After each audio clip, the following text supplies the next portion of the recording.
राज्यसभा में सदन के नेता, माननीय संसदीय कार्य मंत्री, राज्यसभा में सदन के प्रतिपक्ष नेता, लोकसभा में नेता प्रतिपक्ष, राज्यसभा के उपसभापति, माननीय मंत्रीगण, सभी दल के नेतागण, माननीय सदस्यगण, अतिथियों, आप सभी का इस ऐतिहासिक संविधान सदन में हार्दिक स्वागत, अभिनंदन। संविधान सभा का ये केंद्रीय कक्ष और पवित्र स्थान है जहां गहन चर्चा, संवाद एवं विचार मंथन के बाद हमारे संविधान को आकार दिया गया। जनता की आकांक्षाओं को संवैधानिक प्रावधानों में लिपिबद्ध किया गया। संविधान Gopalaswamy Iyengar and Sri Alladi Krishnaswamy Iyer ji, Sri K.M. Munshi ji, Durgabai Deshmukh ji and other great leaders made this constitution in such a way, in its every page we see the soul of our nation. Our constitution was drafted, debated and adopted by our outstanding tall leaders of Mother Bharat in the Constituent Assembly.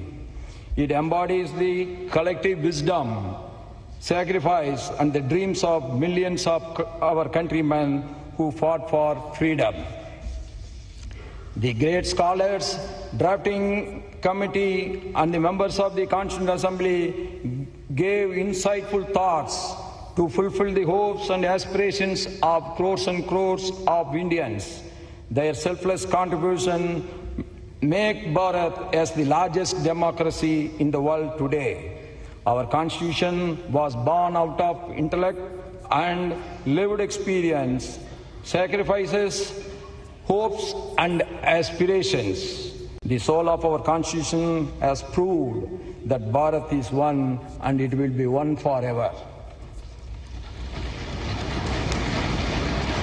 In the recent years, by adopting pragmatic and saturation-first approach, we have been able to perform well on many development indicators. From nowhere, we are now the fourth largest economy of the world, and very soon we are going to be the third largest economy of the world. That is why the whole world is now looking at us. 25 crore brothers and sisters of India have been liberated from poverty in the last 10 years. This is a historical monument achievement never seen in the human history ever before. With the help of digital technologies, 100 crore people have been covered under various social security schemes. We have made the impossible possible. This year, we commemorated the 150th birth anniversaries of Sardar Vallabhbhai Patel ji, Bhagwan Birsa Munda ji, and also the 150th year celebrations of our patriotic national song, Vande Mataram. The pain and the sacrifice of our freedom fighters inspired us, and it will continue to inspire generations to come. The selfless struggle for independence fosters the spirit of patriotism, pride and loyalty in the young minds of India. The whole world is now celebrating democracy, but democracy is not a new concept to our Mother Bharat. History reveals that democracy has been existing in the places like Vaishali in the north and the Chola rulers adopted Kudavolai in the south. That makes us proud to call Bharat as the mother of democracy. No democracy can survive without the consciousness contribution of the citizens. In our Mother Bharat, every citizen, whether he or she, rich or poor, always contribute to strengthen the democracy. During the elections held in Jammu and Kashmir in 2024, after abrogation of Article 370, the voter turnout in large number make the world to understand our faith in democracy again. In the recently held Bihar elections, voter turnout, particularly that of women in large numbers, has added another precious diamond in the crown of our Mother Bharat democracy. The contributions made by the women member was uncomparable. On behalf of all of us, I pay our tributes to the great contributions of the women leaders in the Constituent Assembly. I quote the famous speech of our great woman leader in the Constitutional Assembly, Hansa Mehta ji. Quote, "We have asked for is social justice, economic justice and political justice," unquote. The Nari Shakti Vandan Adhiniyam, enacted in 2023, is a befitting tribute to the contributions of the women members of the Constituent Assembly and the women of our motherland. This act will give equal opportunity to our mothers and sisters to come forward and contribute in the nation building to make India the superpower of the world. As the governor of states of Jharkhand, Maharashtra and Telangana, I had the privilege of interacting with the tribal communities. No one can forget the significant role and sacrifice of the tribal community and our tribal leaders in the freedom movement, yes, also in the Constituent Assembly. It is a matter of pride that since 2021, we have started to commemorate the Janjatiya Gaurav Divas, to remember the great sacrifice and recognize their struggles of our tribal leaders and community in the movement to liberate India from the colonial rule. Our Constitution reflects our strong commitments towards social justice and economic empowerment of scheduled caste, scheduled tribe, backward classes, and the other weaker sections of the society. We all are proud of our Constitution. Yes, it carries the inclusive spirit. The ideals of justice, liberty, equality, and fraternity in the preamble ensure that every citizen, regardless of caste, creed, gender, language, region, or religion, has the rightful place in Bharat. The members of the Constituent Assembly debated and discussed over a period of 2 years, 11 months, and 17 days with one common goal: to create a landmark constitution for our motherland. In the same spirit of our constitution makers, we all should now work together towards the goal of Viksit Bharat during this Amrit Kal. In the globally changing economic and socio-political scenario, we all must be ready for reforms in many spheres. Electoral reforms, social reforms, judicial reforms, and financial reforms are very, very important. One nation, one tax, GST has added to the prosperity of the people and also ease of doing business.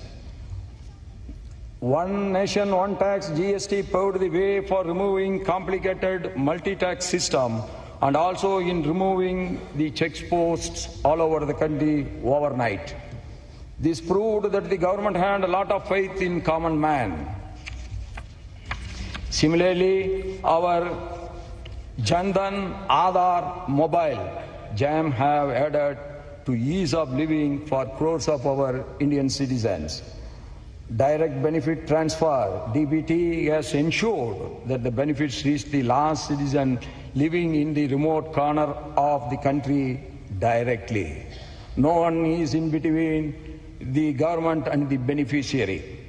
We all must use this modern science and technology with a constructive mind to achieve the ambitious goal of Viksit Bharat.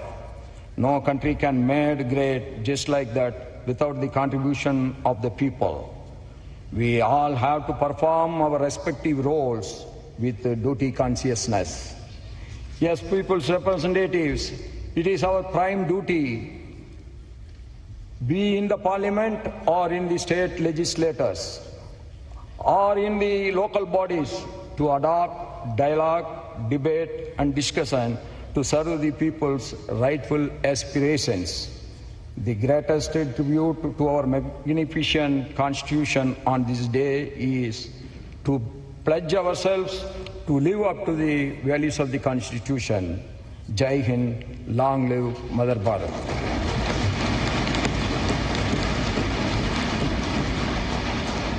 Thank you very much, sir. आज का ये ऐतिहासिक दिन हमारे संविधान को समर्पित है। संविधान की स्वीकृति की 76वीं वर्षगांठ के शुभ अवसर पर हम मलयालम, मराठी, नेपाली, पंजाबी, बोडो, कश्मीरी, तेलुगु, उड़िया और असमिया इन 9 भाषाओं में भारत के संविधान के विमोचन के आज साक्षी होंगे।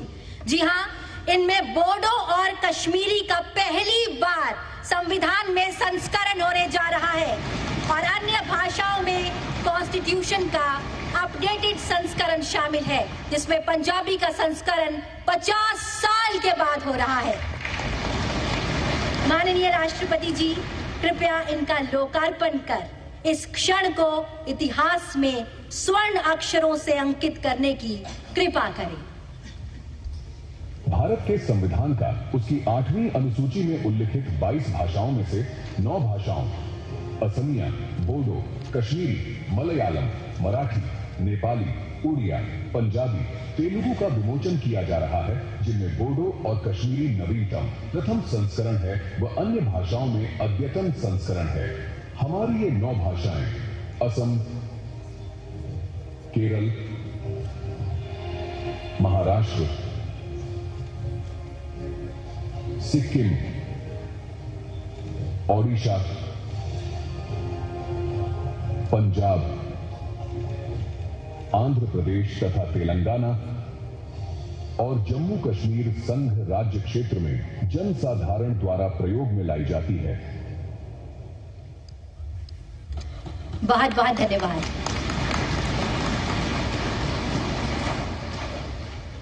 संविधान में अंकित चित्रों से भारत का अंतर्मन झांकता है। संविधान में इन चित्रों को उकेरा शांति निकेतन के कला भवन के प्राचार्य एवं विख्यात चित्रकार नंदलाल बोस जी और उनकी टीम ने। इन्हीं की सुंदर झलक है पुस्तक भारतीय संविधान में कला और कैलीग्राफी। अब मेरा विनम्र अनुरोधन है आपसे माननीय राष्ट्रपति जी कि आप इस प्रकाशन का ई-रिलीज करने की कृपा करें।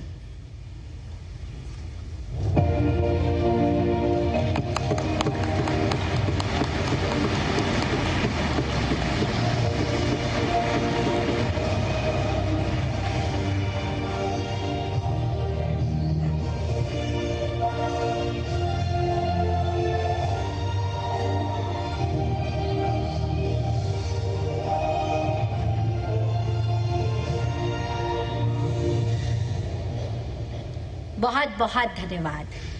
अब माननीय राष्ट्रपति जी, आपसे विनम्र अनुरोध है कि आप अपने ज्ञानवर्धक शब्दों से हम सभी का मार्ग प्रशस्त करने की कृपा करें।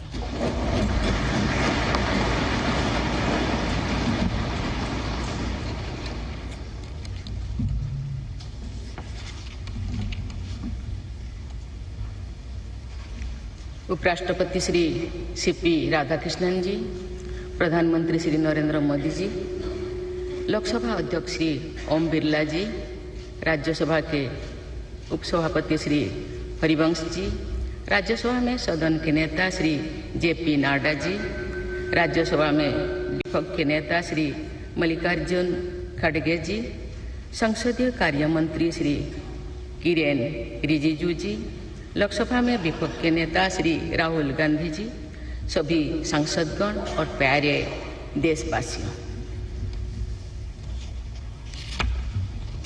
संविधान दिवस के ऐतिहासिक अवसर पर आप सबके बीच आकर मुझे हार्दिक प्रसन्नता हो रही है।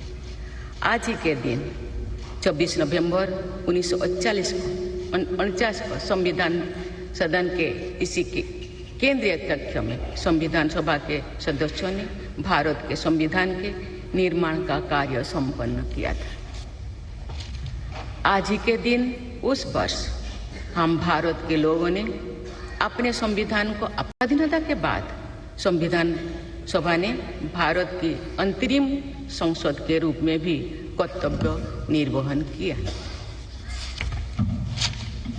प्रारूप समिति के अध्यक्ष बाबा साहेब डॉक्टर भीमराव अंबेडकर हमारे संविधान के प्रमुख निर्माताओं में से थे।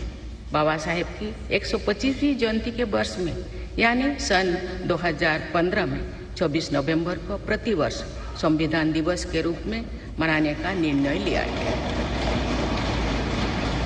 और निर्णय अत्यंत सार्थक सिद्ध हुआ है। आज के दिन पूरा देश भारतीय लोकतंत्र के आधार हमारे संविधान के प्रति तथा उसके निर्माताओं के प्रति आदर व्यक्त करता है। हम भारत के लोग अपने संविधान के प्रति व्यक्तिगत और सामूहिक स्तर पर आस्था व्यक्त करते हैं। अनेक योजनाओं के माध्यम से देशवासियों को विशेषकर युवा वर्गों को संवैधानिक आदर्शों से अवगत कराया जाता है। संविधान दिवस से मनाने की परंपरा का शुभारंभ करने और उसे निरंतरता प्रदान करने की जितना भी प्रशंसा की जाए और कम। माननीय सदस्य सांसदगण संसदीय प्रणाली को अपनाने के पक्ष में संविधान सभा में जो ठोस तर्क दिए गए थे वो आज भी प्रासंगिक है। विश्व के विशालतम लोकतंत्रों में जन आकांक्षाओं को अभिव्यक्त करने वाली भारतीय संसद विश्व के अनेक लोकतंत्र के लिए आज एक उदाहरण के रूप में प्रतिष्ठित है।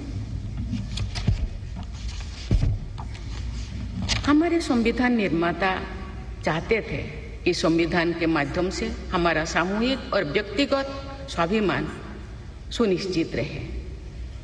मुझे ये कहते हुए बहुत प्रसन्नता होती है कि बीते दशक में हमारे संसद ने जन आकांक्षाओं को अभिव्यक्त करने के अत्यंत प्रभावी उदाहरण प्रस्तुत किया है।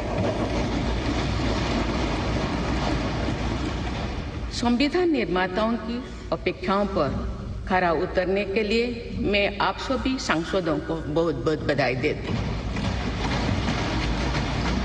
साथ ही कृतज्ञ राष्ट्र की ओर से मैं संविधान सभा के परम सम्मानीय सदस्यों की स्मृति में सादर नमन करती हूँ। हमारे संविधान के अंतरात्मा जिन आदर्शों में अभिव्यक्त होती है वो आदर्श है सामाजिक, आर्थिक एवं राजनैतिक न्याय, स्वतंत्रता, समता और बंधुता। मुझे ये देखकर हर्ष होता है कि इन सभी आयामों पर संसद सदस्यों ने संविधान निर्माताओं की परिकल्पनाओं को यथार्थ स्वरूप प्रदान किया है। हमारी संसदीय प्रणाली की सफलता के ठोस प्रमाण के रूप में आज भारत विश्व की तीसरी सबसे बड़ी अर्थव्यवस्था बनने की ओर तेज गति से अग्रसर है। भारत में लगभग 25 करोड़ लोगों के गरीबी की सीमा रेखा से बाहर आने से आर्थिक न्याय के पैमाने पर विश्व की सबसे बड़ी सफलता अर्जित है। हमारे संविधान में सामाजिक न्याय को प्रमुखता दी गई है। सामाजिक न्याय के आदर्शों के अनुरूप समावेशी विकास के प्रयास किए जा रहे हैं।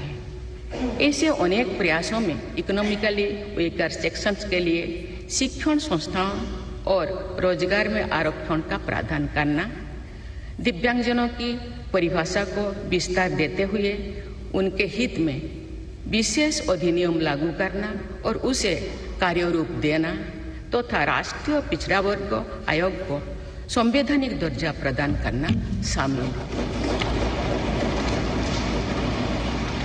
3 तलाक से जुड़े सामाजिक कुरीति पर अंकुश लगाकर संसद ने हमारी बहनों बेटियों के सशक्तिकरण और सामाजिक न्याय की दिशा में ऐतिहासिक कदम उठाए हैं।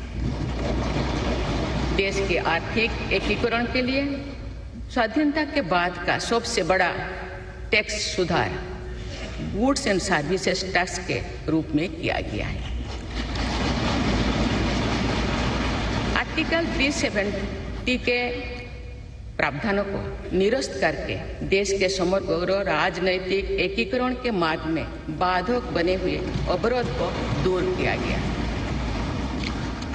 नारी शक्ति बंधन अधिनियम द्वारा वुमेन लीड डेवलपमेंट के एक नए युग आरंभ होगा। नारी शक्ति अर्थात मातृशक्ति के बंधन का हमारे संस्कृति में अत्यंत महत्वपूर्ण स्थान रहा है। इस वर्ष 7 नवंबर से हमारा राष्ट्रगीत वंदे मातरम की रचना के 150 वर्षों पूरी होने के उपलक्ष्य में देशव्यापी स्मरण उत्सव मनाया जा रहा है। ये स्मरण उत्सव भारत माता को समृद्ध, सशक्त और आत्मनिर्भर बनाने का संकल्प का अवसर है। मुझे विश्वास है कि इस राष्ट्रीय संकल्प की सिद्धि के लिए आप सभी सदस्यगण देशवासियों को दिशा और प्रेरणा प्रदान करेंगे। हमारा संविधान हमारी राष्ट्रीय अस्मिता का ग्रंथ है। ये हमारी राष्ट्रीय पहचान का ग्रंथ है। ये कॉलोनियल माइंडसेट का परित्याग करके नेशनलिस्ट माइंडसेट के साथ देश को आगे बढ़ाने की मार्गदर्शक ग्रंथ है।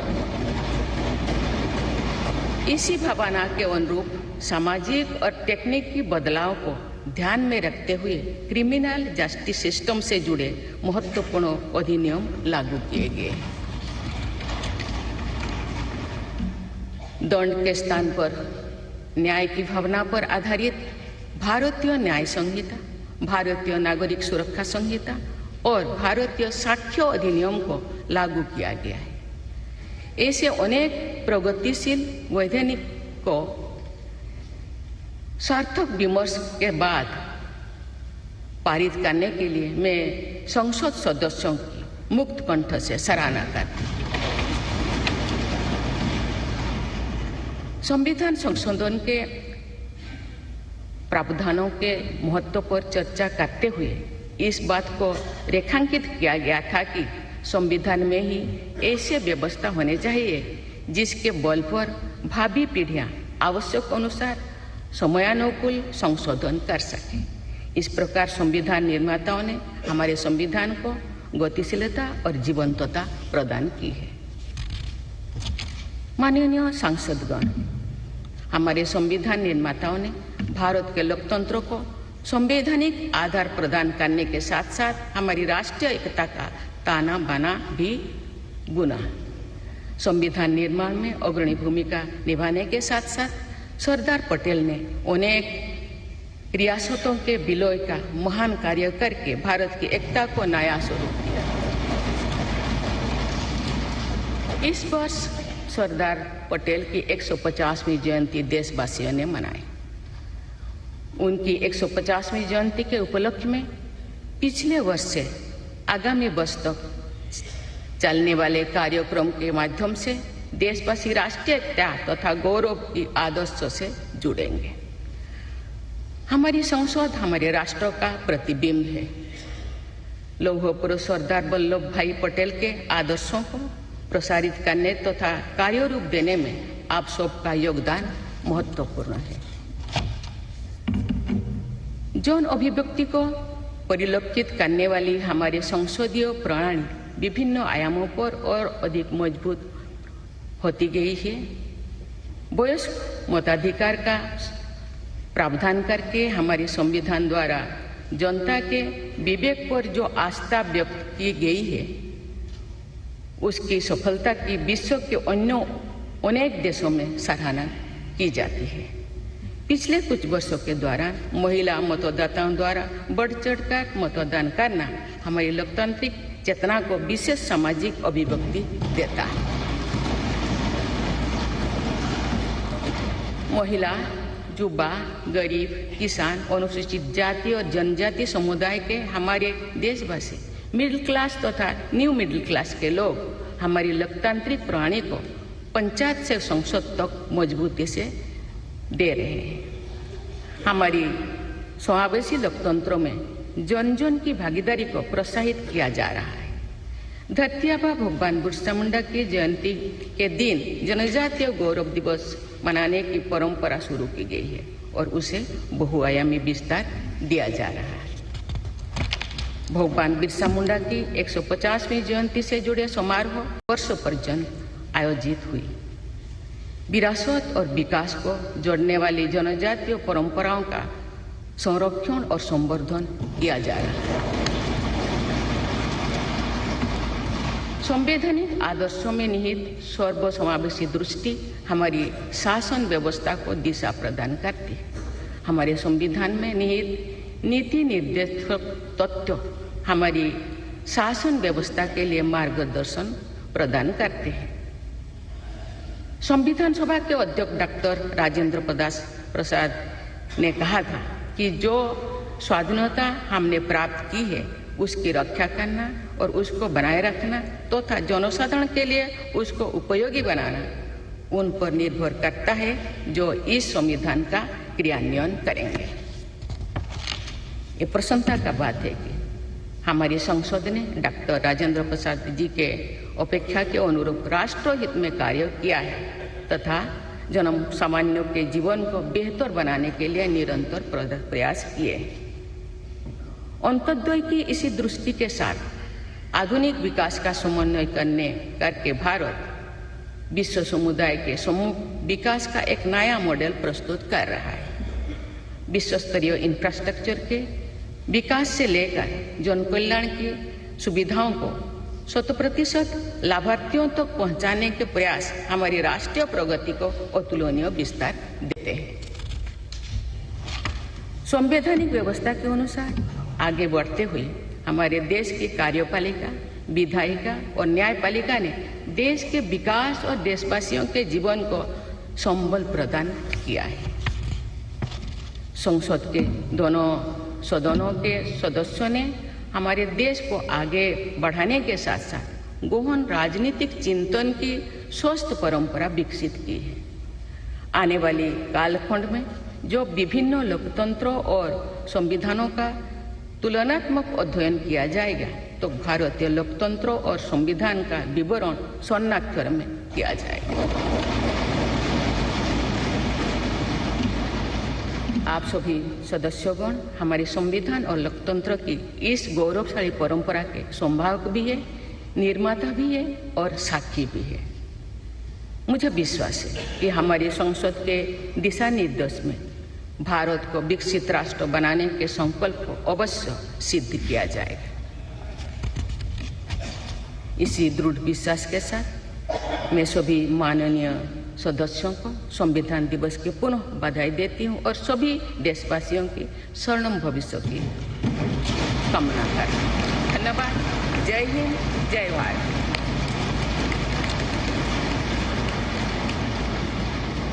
बहुत बहुत धन्यवाद माननीय राष्ट्रपति जी। और अब आपसे विनम्र अनुरोध है कि आज के इस विशेष अवसर पर आप पूरे राष्ट्र के साथ उद्घोषिका का वाचन करें। Now we all will read the preamble led by honourable president ma'am.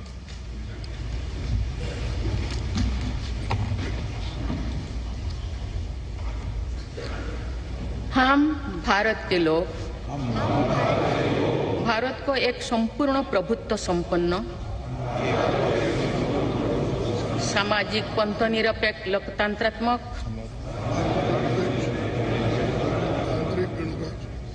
गणराज्य बनाने के लिए तथा उसके समस्त नागरिकों को सामाजिक, आर्थिक और राजनैतिक न्याय, विचार, अभिव्यक्ति, विश्वास, धर्म और उपासना की स्वतंत्रता, प्रतिष्ठा और अवसर की समता प्राप्त कराने के लिए तथा उन सब में व्यक्ति की गरिमा और राष्ट्र की एकता और अखंडता सुनिश्चित करने वाली बंधुता बढ़ाने के लिए दृढ़ संकल्प होकर अपनी इस संविधान सभा में आज तारीख 26 नवंबर 1949 ईस्वी को द्वारा इस संविधान को अंगीकृत, अधिनियमित और आत्मार्पित करते हैं।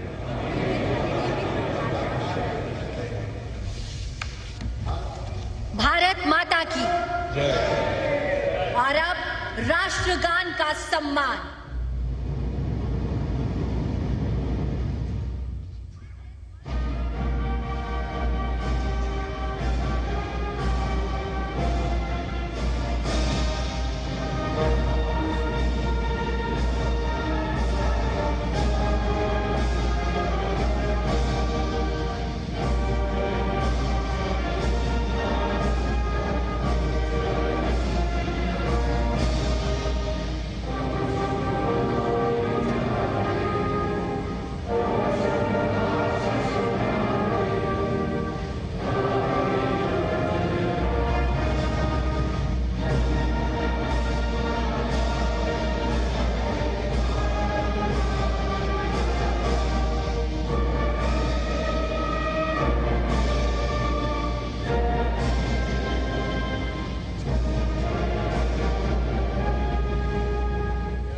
भारत माता की जय।